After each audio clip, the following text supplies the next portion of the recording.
Welcome everyone to another episode of the Adeptus Ridiculous podcast. My name is DK Diamantes. My co-host is Bricky, and we'll be learning all about the crazy, wacky world of Warhammer 40k. But before we do, if you enjoyed today's episode and want to support your favorite Warhammer 40k podcast, head over to patreon.com/Adeptus Ridiculous, where you can get access to lots of wonderful things, bloopers if they happen, access to our Discord, just tons of amazing things. HD poster, just remember that, almost forgot. Wow. So yeah, patreon.com/Adeptus Ridiculous. Bricky, tell them about all that other stuff. Wow, yeah. So we have a new Crimbus poster coming out very soon. It's not out right now. Oh no, it should be out. It should be done by today, or like some point today. No, yeah, book club. Belisari is called The Great Work. It's really good. Also, reminder, it is, what is it going to be today? Like the 20th or something?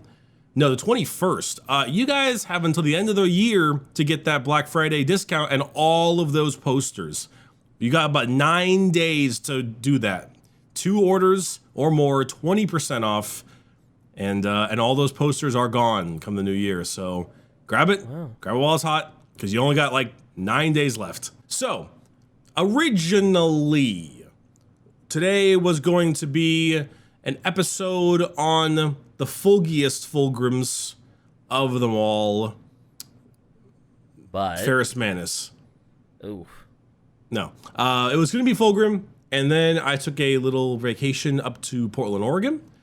And it was very cold compared to where I'm at. So I got a cold and was woefully unprepared in order to do the episode. So I've really enjoyed going through the codexes in our prior episodes, originally with the Votan and then with the Daemons. And now we are doing it with the Imperial Guard. Hell yeah. Also, the plural of codex is codices. Coda's D's nuts. Cody's nuts. Well, it doesn't quite work, but it's pretty close. It doesn't work. I got the newest Guard Codex. It came with the CADIA Stands box set, and it is a pretty great cover.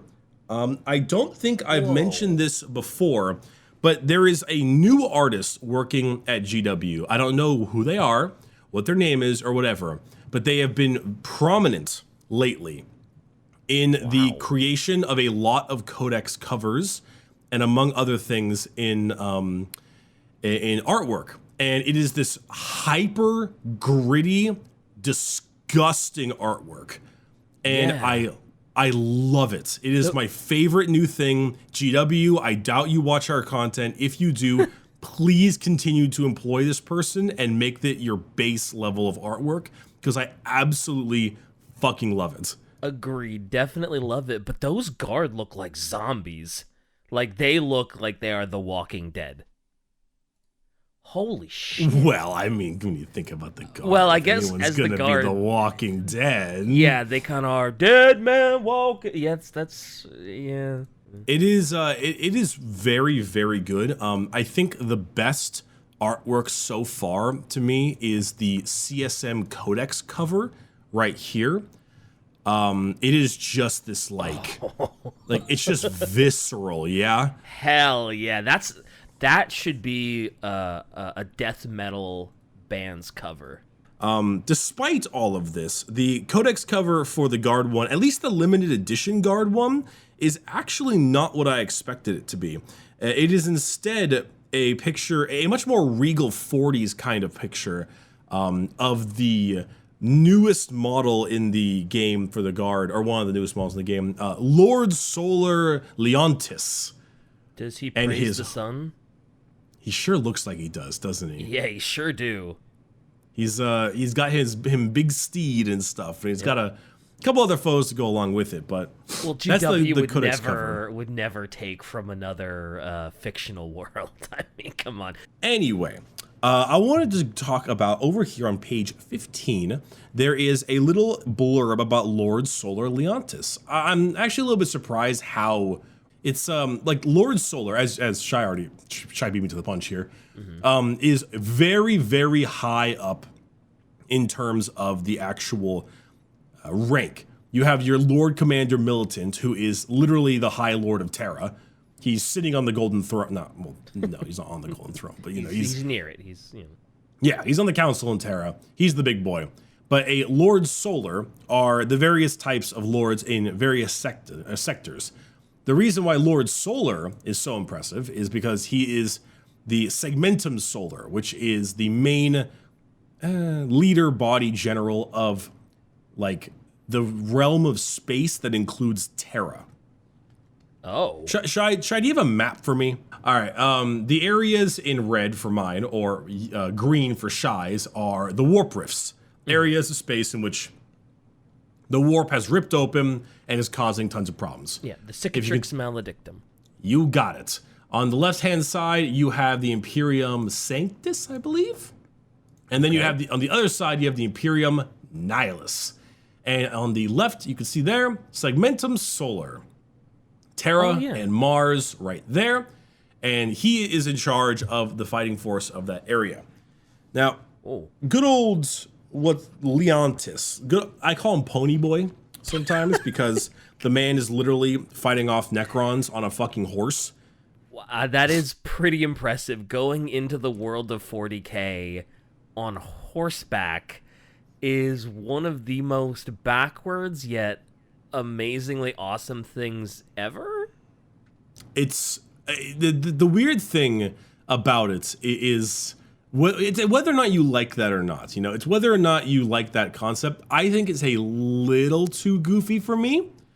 I think it goes a little bit too far back into old school shenanigans.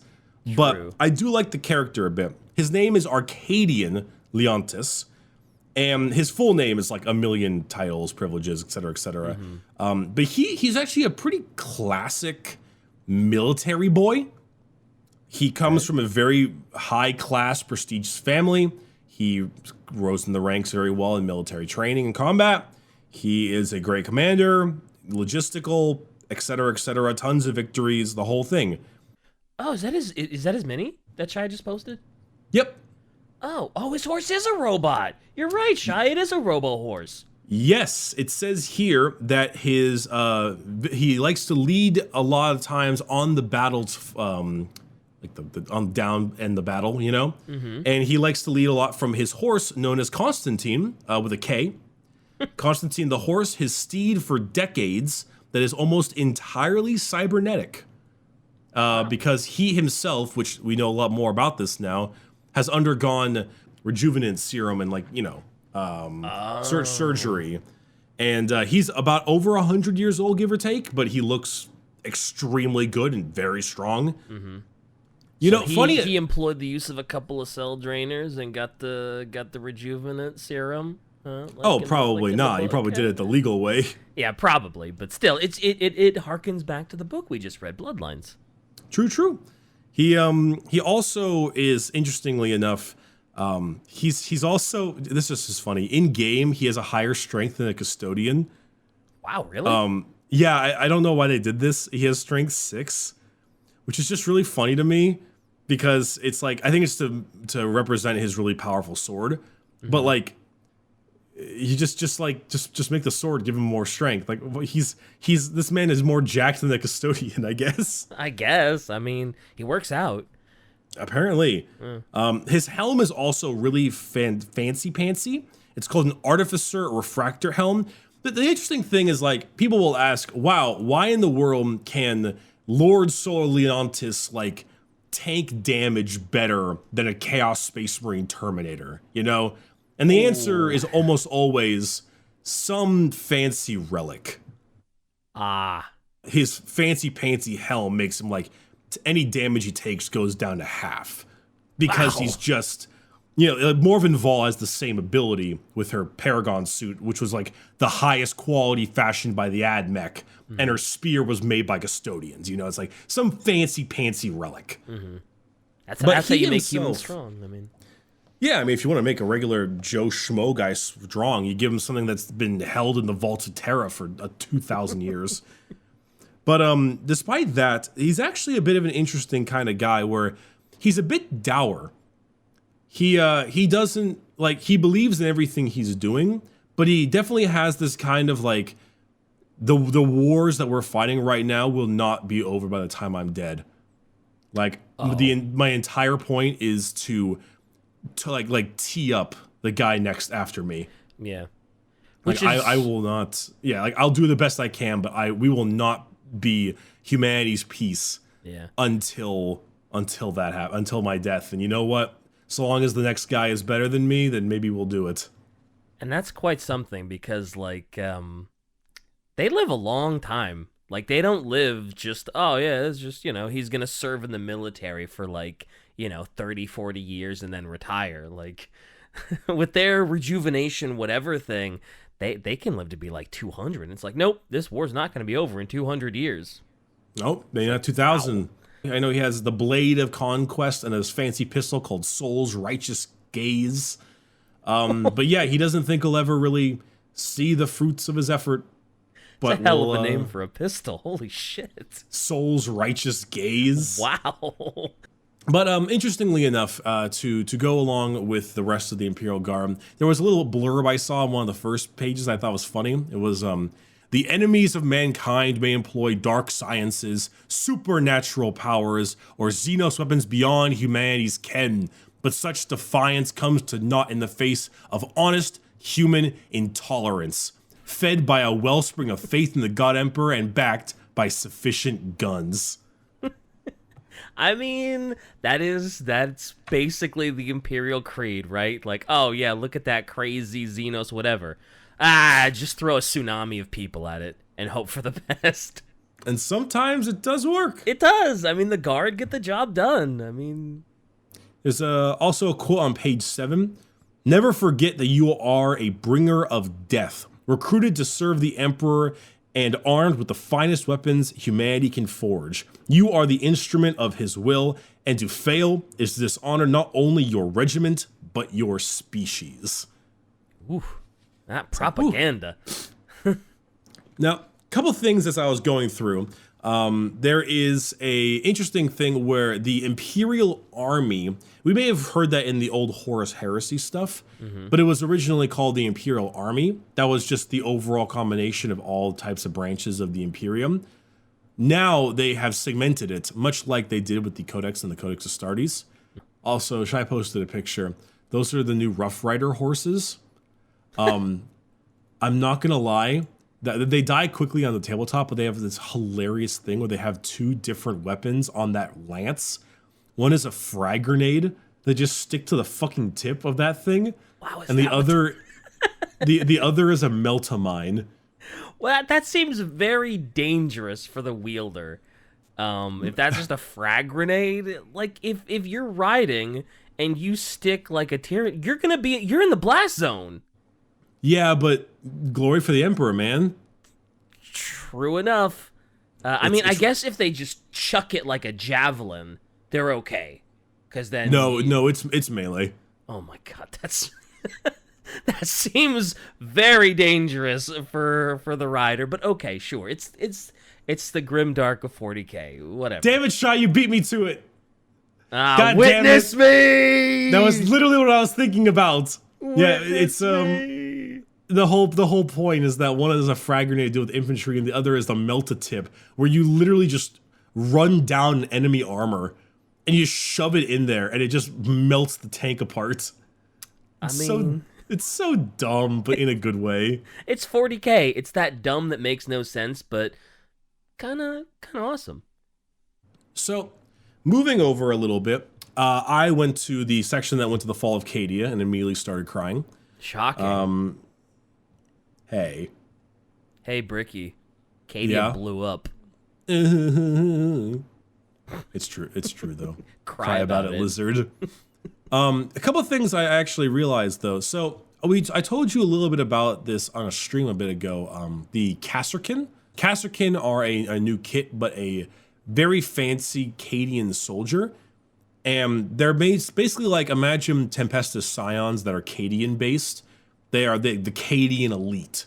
Okay. The high level. They carry around hotshot lasguns. They're heavily armored. They're just like big, strong Cadian guys. And I didn't know this originally. Kasser KASR is the name of a fortress city or nearby fortress world in CADIA, the CADIA system. Oh, so it's they are these guys. They look like Master Chief. That's right. Yeah. I remember him now. Yeah.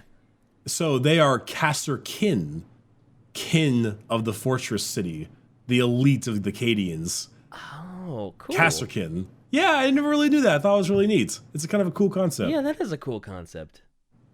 And I love a hotshot lasgun. I want that in Darktide. Where same. it makes you like slower or something, but like, well, because you got the backpack and everything, but then you got the really cool. Yeah. Yeah, they're like big, heavily armored dudes with great weaponry, and they're the high level guys. You know, they're really cool looking. There was a excerpt here on Creed's daughter that I thought was rather interesting. Okay. Caught me off guard, this one. So, as we all know, the defense, in the Cadian defense, Creed had a massive rebellion in their whole area, and he took over as Lord Castellan of Cadia. He was the guy to basically lead the entire defense in Cadia. Yeah. And for the most part, he basically did it, minus a Blackstone Fortress. He's a great general, very, very smart. Yeah.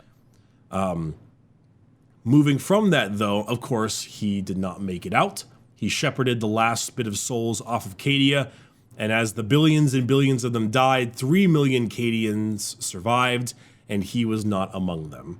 Yeah. But, of course, Cadia's planet is all fucked up. Now, of course, because it's it is a mass of giant floating continents. Did somebody say that Creed was actually in Trajan's gallery? Yes. So Creed is the planet is heaving apart and dying. Creed has been shot multiple times, and then an imposing metal figure walks up to him and basically says, "It is not your time to die, Creed. Eternity awaits." Oh, poor Creed. After all that glory and nobility and defending Cadia till his last, now he is stuck in the gallery for eternity. Now, his daughter, Ursula Creed, is similar, rising in the ranks to her father. Not as fast, because Creed just flew through the ranks. I was going to say, that's a tough act to follow. But she's a pretty hardened general. She's physically imposing. She's got big, broad shoulders. She's tall. You know, her mini makes her look like Mrs. Trunchbull, but we'll skip that. Ew. But something that I found was rather interesting was this last paragraph, and it said, "Over her broad shoulders, the new Lord Castellan wears what assumed to be a recreation of her father's greatcoat, for surely it perished with him. Ursula, however, knows it to be no fake.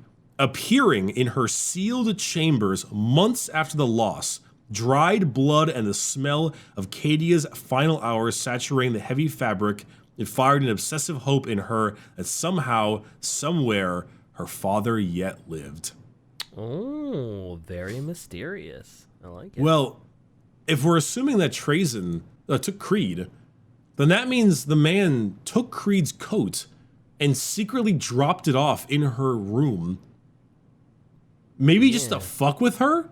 Maybe, but it didn't fuck with her. She was just kind of like, oh, hey, it's Dad's jacket. Maybe he's out there somewhere. And it kind of ironed her will, right? Because, I'm assuming that really made her be like, oh, yeah, now I got to fight even harder because Dad's out there somewhere. And, it steeled her more than fucking with her. Well, Trajan likes to make history. He likes to mess with people to see what they'll do, what they'll become, Yeah. And so I can totally see him using that as a way to let's create some more history here. Gotcha. Let's make, let's see what she does. Holy shit, her mini looks dumb with the helmet on. Yeah, her face isn't great in terms of the mini. She looks a bit better in the picture in the book, but the mini is a little bit funky. I mean, she's a big, strong, broad shoulder, general lady, probably middle aged. She's not meant to be some kind of model, but she does look a little funny her face sometimes. is fine and everything. Like you said, she does look a little bit like Miss Trunchbull, but with the bucket on her head, that just looks dumb. Please don't build her with the bucket on her head, everyone. I'm building her with the bucket on her head. You son of a bitch. I'm gonna blow my nose. Okay.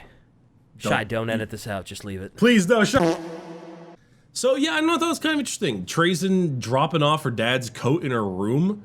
What a interesting concept. And in game, she's actually pretty good too. I actually like her, and I do like her model. Memes aside. Yeah. Her model, like I said, her model looks fine aside from the bucket. What's that thing in her hand? It looks like maybe a scepter of some kind. I think that's literally what it is. They often have things called command rods. And I'm going to assume that's a command rod. Damn, it looked cool. It looked like it had some greater purpose, but well, what are you gonna do? Though I know that Creed was like a double pistol holding hotshot las pistol son of a bitch. Let's go. And so she does have four shots with her pistols called Duty and Vengeance. Ooh, I like that. That's cool. I like it. Yeah, so she got Duty and Vengeance for 2 pistols. She even has the special rule Tactical Genius, which is a common meme when it comes to Creed. So it's a good addition there. I like it. Yeah, solid. A solid heir to Creed's throne. I would say so. Yeah. Anyway, they have a little bit of a blurb on a ton of the different regiments in this book as well. You had your classic ones for Cadians. You had your Mordian Iron Guard that have their in their dress blues that everyone thinks are going to be prissy little bitch boys, but then they actually end up like perfectly walking in like the old wars and the Revolutionary War and stuff. They would walk in this lockstep kind of battle. Yeah, they walk like that, and it's like perfect, uncompromising fire. Yep. You have the Catechins, of course. And you had this one that I thought was fucking hilarious, and I never actually read before. The Indiga Prefects. The Indiga Prefects? Indigan Prefects, or Prefects. It's the one that looks kind of like a Scutari in that image you see. Oh, that is very cool, though. Yeah, they look great. So this is fucking hilarious to me. So it says here, on the former menagerie world of Indiga, the Prefects have been the unenviable task of protecting the planet's natives from the megafauna that prowl their verdant realm. The giant predators had once been the pride and joy of the pompous governor, Constantine Principa Argoi, who spent the planet's copious minerals wealth on the purchase of breeding pairs of every dangerous creature he could acquire from planets across the segmentum. Unfortunately, after a catastrophic earthquake shattered the governor's zoos, the giant animals escaped into the wilds to breed and hybridize. Oh my god. Now a man-made death world, Indigans are ever on the move in vast, mobile settlements. Yeah, the gigantic mobile city. Trying to stay ahead of the gigantic monstrosities that the entire planet habitates. So the prefects are very often used to deal with like nids and like other giant creatures. Because they're used to it. Yeah. Love the idea of a man-made death world because he was just so snooty and was always just buying ferocious monsters to breed, and then whoops, they all got away. Sorry, everybody. It's fucking hilarious to me, dude. I was actually laughing when I read that. It's like great. they all just broke out, and they're so big, you can't have normal like cities. You have to drive your cities around because they're that fucking large. There's a little excerpt on Catechin, which also has another one of those excellent images that I love so much. That's one of the reasons I was segueing to it, because I like looking at this Catechin dude and lady there, and just how fucking giant they are. Wow. And they're fighting off goddamn corn demon bloodletters with a bolter. Jesus. What happened to that lady? Like she's got a tube going into her stomach. She's a zombie. She probably got eaten by some part of the wildlife. Who knows? The dude's missing a leg. Look, it's got a robot leg. Oh shit, he does have a robo leg. I thought he was just jacked as shit. She's literally doing the Rambo pose with the 2 lasguns. Yeah, she is, isn't she? And the dude on the top is actually firing a fucking bolter like that. And he's giant. Look at his fucking arms. He is massive. That he works out. I was gonna say he doesn't skip leg day, but I mean kind of has to skip leg day because he doesn't have a leg. So I found that there's a thing that apparently catechins are often referred to as baby ogrins. Really? Yeah, because of how buff they are. Because there's gigantic. I didn't know that. I didn't know they were that big. But okay. I mean, when you think about it, like, the ogrins became ogrins through thousands and thousands of years of evolution, right, on whatever their planet was. Catechins, I think I don't know if we're exactly, but I think lore accurate. They're like 6'8", and they're just like fucking enormous. Yeah. Like they're just like, whenever you see a guy in real life who's incredibly tall, they're normally pretty lanky. Like you just take a bodybuilder's body and you just spread it out onto a dude who's like 7 feet tall and just like, all right, time to go fight some demons, I guess. Yoked. In Warzone Catechin, after the separation of the Great Rift, a ton of regiments came to their system looking for aim. The Tulosk, Barentis Ka, Vulpes II, Dorlin, Megish, and a few others. They were all denied entry to Catechin, not because they didn't want to help them, but because they would all be eaten by the fauna. Now, the exception... refuse your help because you're too weak and you wouldn't do anything. Pretty much. They would all die to the world. Wow. The only infantry regiment that was allowed was the Tuloskan Grey Companions, which were a very high in physical strength, very similar in the kind of tribal might, that kind of thing. So that they allowed them to land, taught them a few things, usual, get them prepared for the Indomitus Crusade that Guilliman was having. It turns out these Tuloshan Grey were actually corn worshippers. Oh, no. And they decided they had a sabotage and turned on the Catechins and attacked them in Fort Tragan. And there was a long, bloody couple of battle back and forth between the two of them. But eventually, using the blood of dead Catechins, the Grey people summoned a bunch of corn demons to the actual planet. And that fort specifically was overrun by corn demons turning the waterfalls into blood waterfalls and all kinds of corn shit, right? Yummy. Colonel Strachan, Bionic Arm Man, decided to send all of his men over to deal with them as they spread out from the fort into the opposing forests. And all of the actual humans died within a couple of days. Naturally. The demons lasted a bit longer, about a month or so. Whew. Unfortunately, the demons' power, while swelling to a high level due to all of the humans' deaths, were not able to handle the guerrilla warfare and exceptionally hostile fauna of Catechin. And by the time Guilliman's crusade arrived, all demon presence on the planet had been eradicated by the local wildlife. Wow. So the demons of Khorne were able to deal with all of the human presence and all the soldiers, but they couldn't stand living on CADIA and were killed by just the overwhelming monsters of the wild. Catechin, not CADIA. Oh, Catechin, sorry. Yeah. Sorry, that must be too soon. But yeah, that's kind of crazy. They killed off one fort, but a fort keeps you safe from the wildlife and the fauna and the flora. Because if I'm not mistaken, every single plant on Catechin is carnivorous. Oh, well, I guess that makes sense for Catechin. Yeah. So, yeah, like once they got rid of the fort, they spread out of the fort into the hostile wildlife. Who would win, the demon god of murder or one planty boy? Apparently, a planty boy. Of many a planty boy. Planty boy, yeah. And lizards. Oh, yes, and exploding frogs. Let's not forget about the exploding frogs. I forgot about the exploding frogs. And don't they have like a centipede train or something? Yes, the Catechin Devil. Yes!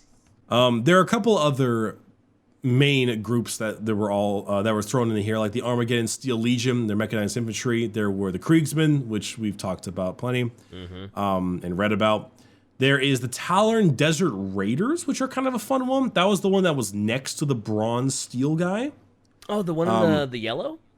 But no, the Talern Desert Raiders, they definitely do have more of like a Middle Eastern Arabic kind of vibe to them.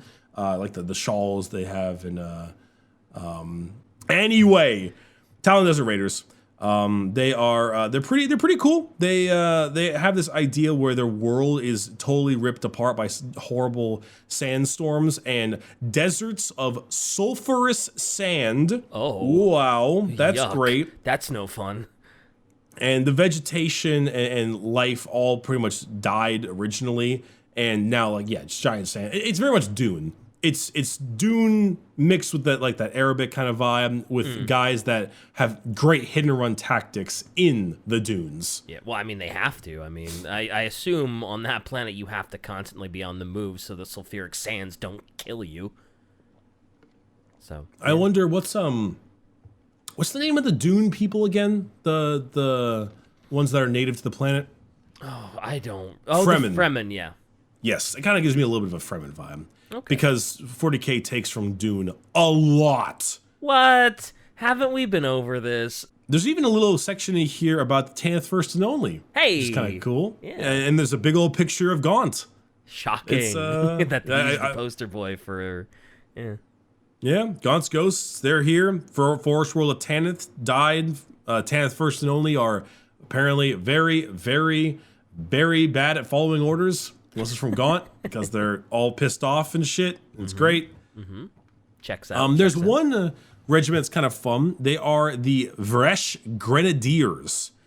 It is a massive gang war on their planet all the time. And their armor is typically metal plates, giant parts of sheet metal and things like that that are pounded across their body to properly mold them.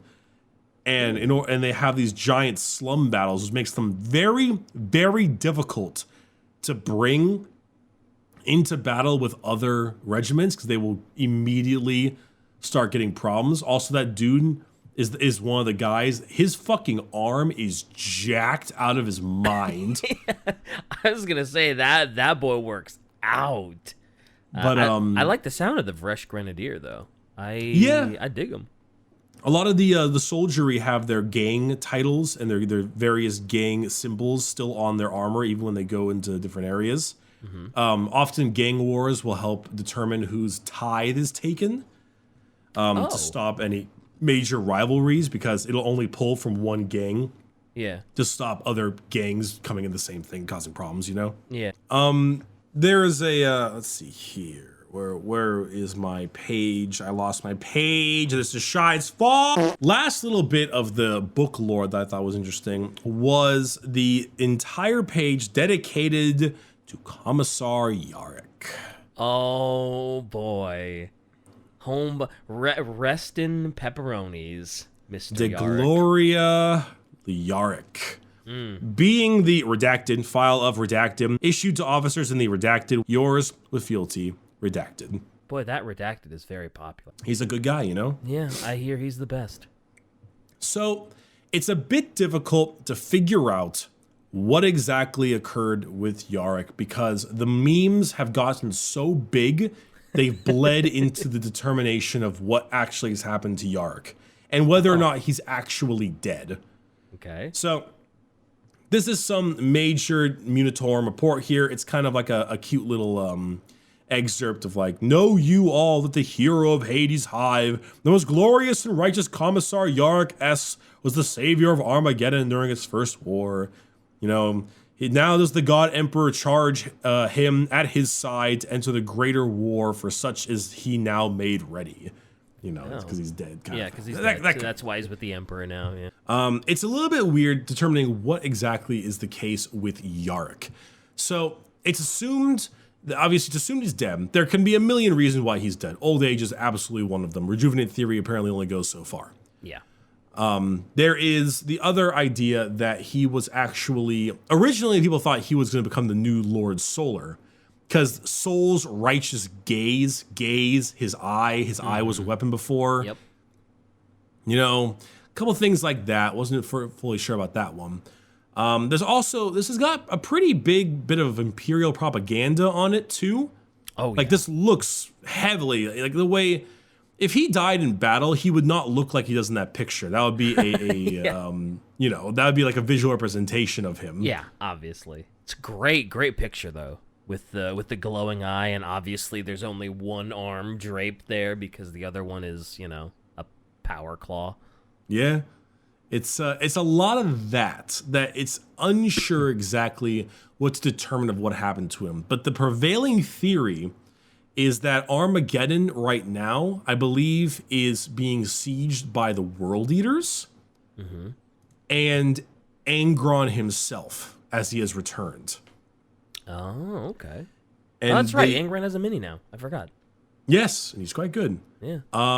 There's now, like I said before, it's hard to tell where memes start and truth ends, or truth ends and memes start.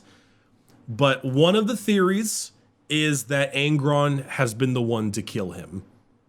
Ah, okay. I mean, if you're gonna go down and somebody's gonna kill you in 40K, the fact that it took a corrupted demon Primarch like Angron, damn, that it took that to kill Yarick is kind of nuts.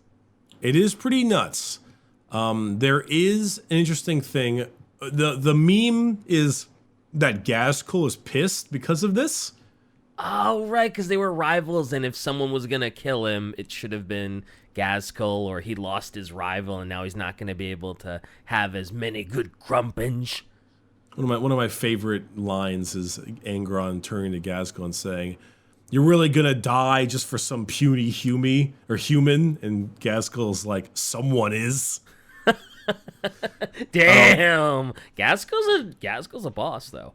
Also, is that a giant chain broadaxe that Angron is holding?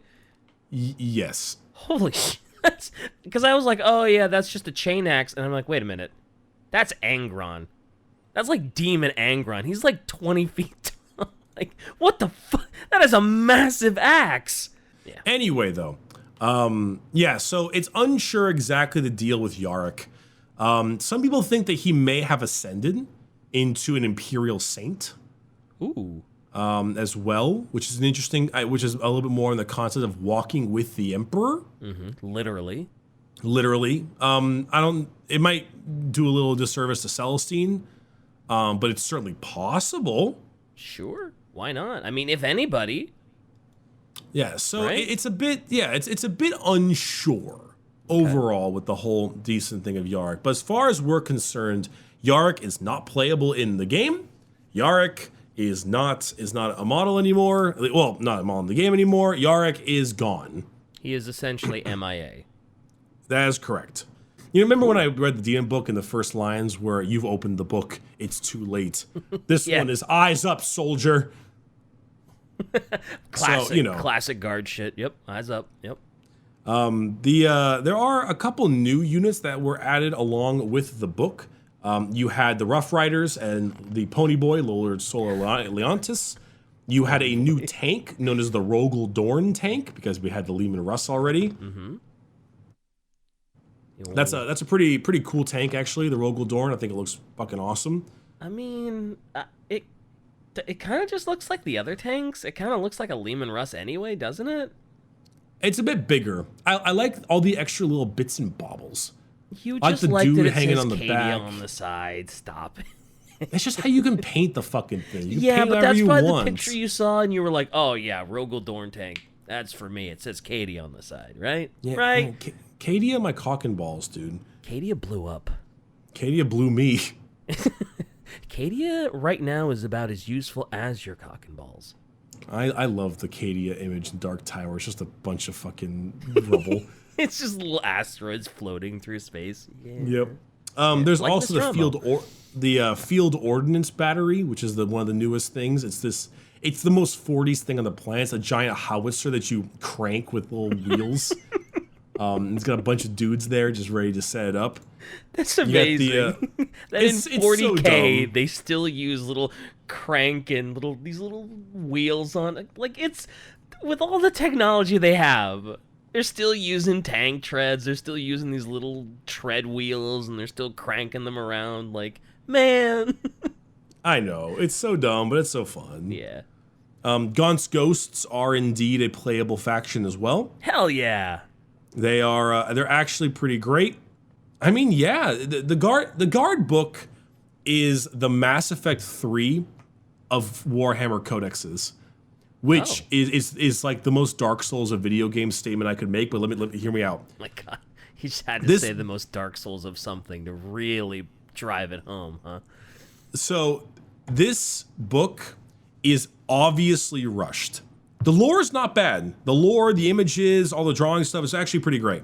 The gameplay section of this book is obviously rushed. Some things, in particular, the Cadian Kasserkin, are so strong and are way too good. Way too good. But for the most part, it's shocked how good this book is, despite it obviously being rushed. Mass Effect 3. Yeah, Mass Effect 3 for sure.